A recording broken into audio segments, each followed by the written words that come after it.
ಮಕ್ಕಳು ಶಿಕ್ಷಕರಿಗೆ ಕತೆ ಹೇಳಿ ಎಂದು ತುಂಬಾ ಒತ್ತಾಯ ಮಾಡುತ್ತಾ ಇದ್ದರು. ಆಗ ಶಿಕ್ಷಕರು ಸರಿ ಆಯ್ತು ಹೇಳುತ್ತೇನೆ ಎಂದು ಕತೆ ಹೇಳಲು ಪ್ರಾರಂಭ ಮಾಡಿದರು. ಒಂದು ಊರಲ್ಲಿ ಒಬ್ಬ ರೈತ ಇದ್ದ. ಮತ್ತೆ ಅವನಿಗೆ 2 ಜನ ಮಕ್ಕಳು ಇದ್ದರು. ಆದರೆ ರೈತ ಹೊಲದಲ್ಲಿ ಎಲ್ಲ ಕೆಲಸವನ್ನು ತಾನೇ ಮಾಡುತ್ತಾ ಇದ್ದ. ಆದರೆ ಅವನ ಮಕ್ಕಳು ಯಾವ ಕೆಲಸವನ್ನು ಸಹ ಮಾಡುತ್ತಾ ಇರಲಿಲ್ಲ. ತುಂಬಾ ಸೋಮಾರಿತನದಿಂದ ಇದ್ದರು.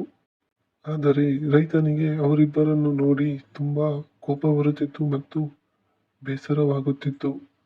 ಆಗ ರೈತ ಒಂದು ಉಪಾಯವನ್ನು ಮಾಡಿದ.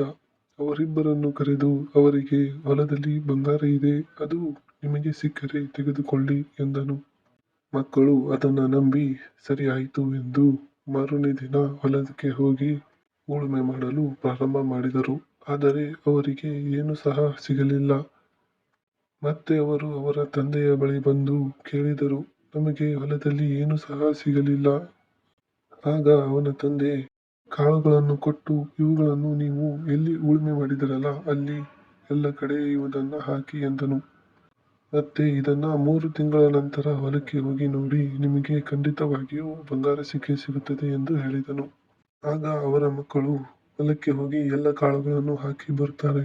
ಮತ್ತೆ ಅವರು 3 ತಿಂಗಳ ನಂತರ ಹೊಲಕ್ಕೆ ಹೋಗಿ ನೋಡಿದಾಗ ಬೆಳೆಗಳು ಎತ್ತರಕ್ಕೆ ಮತ್ತು ಅದರಲ್ಲಿ ಕಾಳುಗಳನ್ನು ನೋಡಿದಾಗ ಅವರಿಗೆ ತುಂಬಾ ಅಂದರೆ ತುಂಬಾ ಖುಷಿಯಾಗುತ್ತದೆ. ಆಗ ಅವರು ಅವರ ತಂದೆಯ ಬಳಿ ಬಂದು ತುಂಬಾ ಖುಷಿಯಿಂದ ಹೇಳಿಕೊಳ್ಳುತ್ತಾರೆ. ಆಗ ಅವರು ಸೋಮಾರಿತನವನ್ನು ಬಿಟ್ಟು ಕಷ್ಟಪಟ್ಟು ದುಡಿಯಲು ಪ್ರಾರಂಭ ಮಾಡುತ್ತಾರೆ. ಸರಿ ಮಕ್ಕಳೇ, ಈ ಕಥೆಯಿಂದ ನೀವು ಕಲಿತಿರುವುದೇನೆಂದರೆ ಸೋಮಾರಿತನವನ್ನು ಬಿಡಬೇಕು ಮತ್ತು ಎಲ್ಲ ಹಿರಿಯರ ಮಾತುಗಳನ್ನು ನೀವು ಕೇಳಬೇಕು.